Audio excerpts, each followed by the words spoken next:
Guys हम पहुंच चुके हैं कुंभलगढ़। और कुंभलगढ़ का जो किला है यहाँ से काफ़ी दूर है, पैदल जाना पड़ा हमें, पार्किंग के कारण गाड़ी पीछे ही रोकनी पड़ी। अगर आप कुंभलगढ़ आ रहे हो ना तो जल्दी आइए, और सुबह सुबह आप लोगों को यहाँ पर पार्किंग भी मिल जाएगी। तो चलिए मैं दिखाती हूँ कुंभलगढ़ किला कहाँ पे है। अभी तो वहाँ जाके दिखाऊंगी, पहले दूर से दिखाती हूँ व्यू। तो चलिए फ्रेंड्स जान लेते हैं किले का इतिहास। कुंभलगढ़ किले को राणा कुंभा ने 1500 शताब्दी में बनवाया था।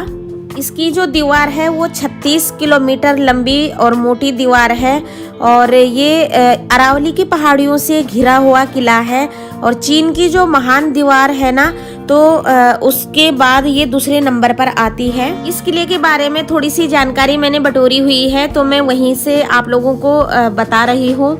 जब कुंभलगढ़ किले को पराजित किया गया था, तब 3 राजाओं यानी कि अकबर, उदय सिंह और राजा मान सिंह की नियुक्त सेना ने कुंभलगढ़ को चारों ओर से घेर लिया था, और किले के अंदर पानी की भारी किल्लत हो गई थी। तब कुंभलगढ़ की सेना को आत्मसमर्पण करना पड़ा था एक बार। कुंभलगढ़ एक ऐसी जगह है जहां 1535 ईस्वी में राजकुमार उदय सिंह की तस्करी कर दी गई थी। तब ऐसा हुआ था जब चित्तौड़ घेराबंदी में था, और राजकुमार उदय सिंह जो बाद में सिंहासन के उत्तराधिकारी बने, वे उदय सिंह पूरे शहर के संस्थापक भी बने, उदयपुर के।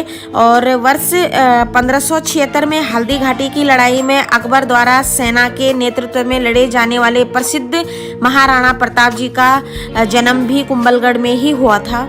और आप लोगों को एक जो ये मंदिर दिखाई दे रहा है, ये लक्ष्मी नारायण का मंदिर है। एक बार गुजरात के अहमद शाह प्रथम ने 1457 में किले पर आक्रमण किया था, लेकिन उसकी कोशिश व्यर्थ गई। स्थानीय लोगों का तो ऐसा भी मानना है कि किले में स्थापित वन माता है तो वही किले की रक्षा करती है, और इसलिए अहमद शाह प्रथम किले को तोड़ना चाहता था। और इसके बाद 1458 से 59 और 1467 में खिलजी ने भी इस किले पर आक्रमण करने की कोशिश की, लेकिन वह भी असफल रहा।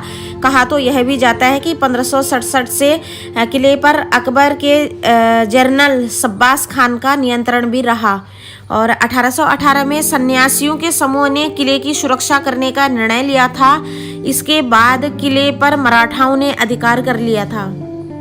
किले में जाने के लिए बहुत से गेट आते हैं, और ये दूसरा या तीसरा गेट है। तो ये देखिए, इस तरीके की दरवाजे पर कीली लगी होती थी कि दुश्मन अचानक से आक्रमण न कर दे। तो अभी हम पहुंच गए हैं लास्ट गेट की तरफ, और यहाँ से भी एक गेट और आता है। तो इतनी सुरक्षा थी किसी टाइम पे राजा महाराजाओं की, और इतने मोटे पत्थर, मतलब हम लोग कल्पना भी नहीं कर सकते हैं अब ऐसे भवन निर्माण करने की। तो ये देखिए, ये लास्ट गेट है, और इससे हम अब अंदर जाएंगे, और किला इससे और ऊपर में है, आप लोगों को यहाँ से दिखाई देगा।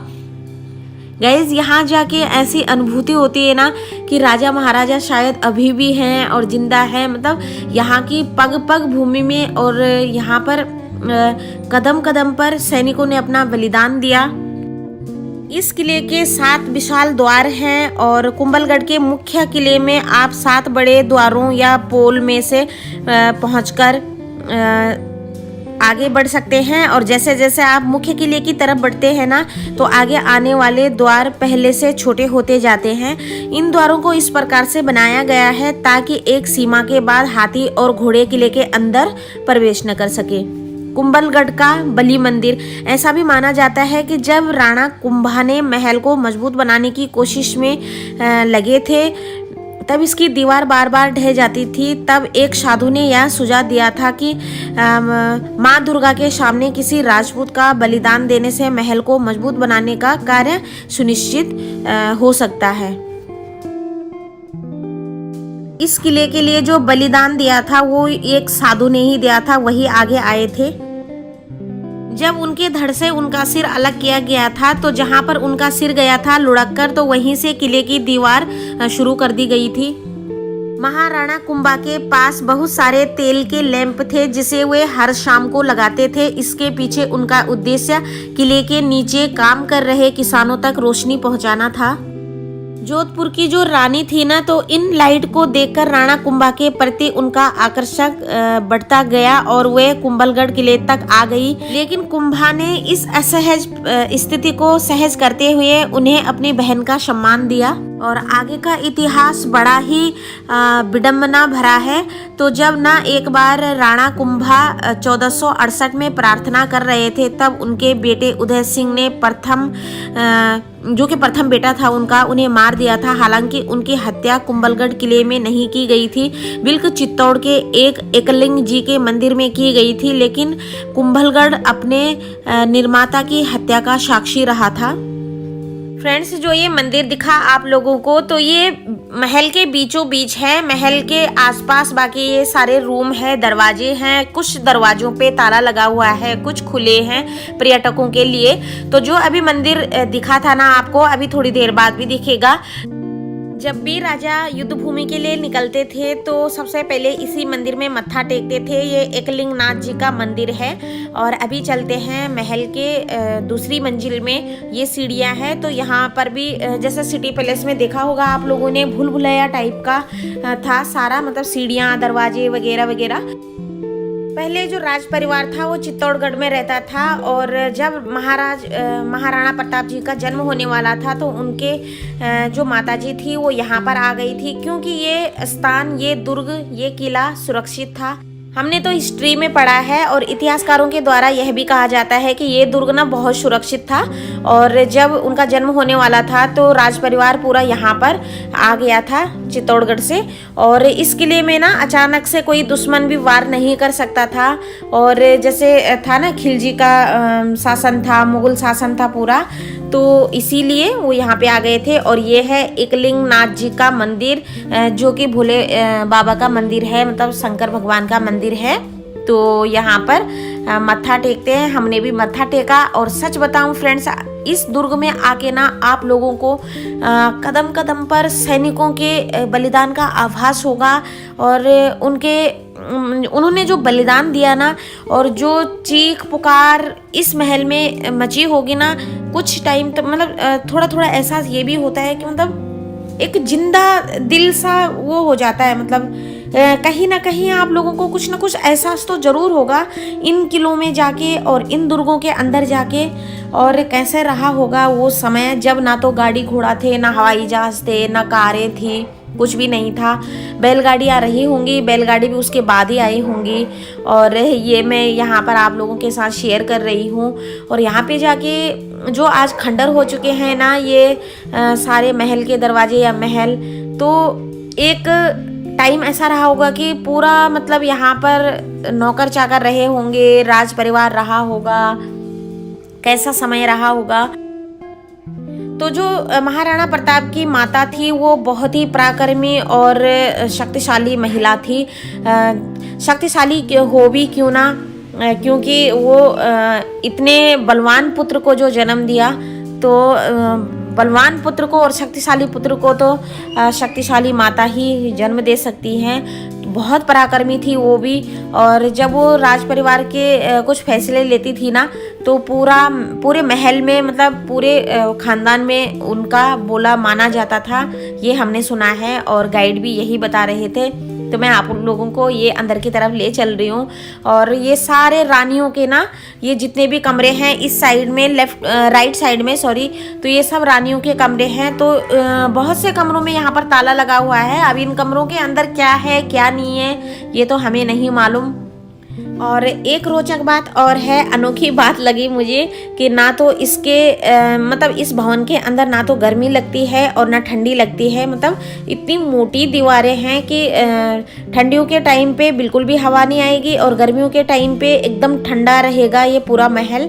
और जो ये लगाए हुए हैं ना, ये छोटे छोटे से, ये देखिए जाली टाइप के वो बनाए हुए हैं। तो इनकी भी काफ़ी मोटी दीवारें हैं। ये देखिए मैं आप लोगों को दिखा रही हूँ कि मतलब इतनी ज़्यादा हवा आ रही थी इन छोटे छोटे छेदों के रास्ते। ये देखिए मतलब इतनी तेजी से कि जैसे एसी चलाओ ना, एसी पे हवा नहीं आती है, तो इतनी ही तेजी से इनमें हवा आ रही थी। ये देखिए, और हर कोई इन पे मतलब इन खिड़कियों को छू के जा रहा था। तो इसका कारण था कि ठंडियों में ये बंद कर दिए जाते रहे होंगे और गर्मियों में ये खोल दिए जाते रहे होंगे हवा के लिए, हवा पास के लिए। तो जब चारों तरफ से ना दुश्मन का वो होता था, क्या बोलते हैं, आक्रमण होता था ना, तो इस महल के सारे जो पोल हैं, यानी कि पोल यानी कि द्वार, उनको बंद कर दिया जाता था। और बहुत से 3-4 पोल कम से कम हम पार करके आए, ऐसे ही पूरे महल के चारों तरफ से हैं। तो यही वो मंदिर है जहाँ पर महाराणा प्रताप युद्ध में निकलने से पहले पूजा किया करते थे। और ये पता नहीं क्या है, शायद ये तुलसी माता का स्थान होगा। और ये महल के बीचों बीच हैं। अब निकल रहे हैं हम बाहर की तरफ। और ये महल, ये दुर्ग, ये किला, बहुत सी कहानियाँ हमारे दिल में एहसास दिलाता है और कुछ कहानी कहता है कि क्या रहा होगा। ये देखिए, और ये दरवाजे को लॉक करने का है कुंडी। ये देखिए कितना मोटा है लोहे का। तो एक दरवाजा, मेन दरवाजा यही है जिसमें सीधा महल के अंदर एंट्री हमने की। और इसके जो नीचे वाले दरवाजे हैं ना, वो बहुत से दरवाजे लगते हैं। बहुत से दरवाजों को हम पार करके अंदर किले में गए। और यहाँ से दिखता है पूरे अरावली की पहाड़ियों का नज़ारा। तो हमारे उत्तराखंड की तरह ही राजस्थान भी पहाड़ियों से घिरा हुआ राज्य है। और ये देखिए, इसी तरीके की पहाड़ियाँ हमारे उत्तराखंड में भी हैं। लेकिन हमारे उत्तराखंड में राजा रजवाड़ों का राज कम रहा। अब मुझे इतिहास पूरा पता तो नहीं है, लेकिन जो राजस्थान का इतिहास है ना, वो बड़ा ही रोचक है। और पूरी हिस्ट्री हमारी उसी से भरी हुई है, हिस्ट्री की बुक। और अभी हम आ गए हैं नीचे की तरफ। ये नीचे वाला आंगन है, किला ऊपर रह जाता है। और ये मोटी, इतनी मोटी दीवारें हैं ना, ये देखिए।